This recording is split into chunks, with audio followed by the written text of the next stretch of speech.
तमाम दोस्तों का हमारे चैनल पर स्वागत है और इस्तकबाल है। आज का जो नोटिफिकेशन लेकर ख़बर आई है, इस पर आज बात करेंगे।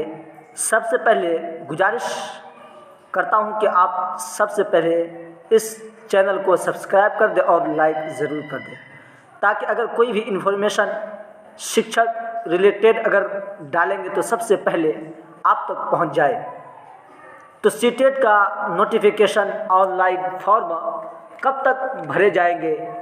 लाखों छात्र, लाखों स्टूडेंट परेशान हैं, इंतज़ार कर रहे हैं।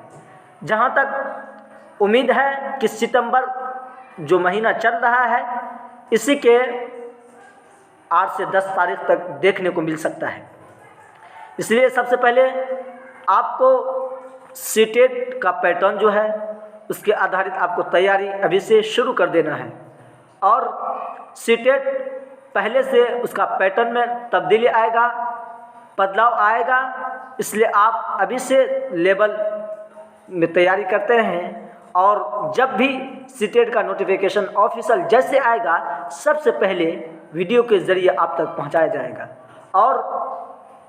और अगर आप उर्दू की कैंडिडेट हैं, उर्दू की तैयारी करते हैं, तो आपका इस चैनल पर ज़रूर स्वागत है। आप इस चैनल को ज़रूर सब्सक्राइब करें।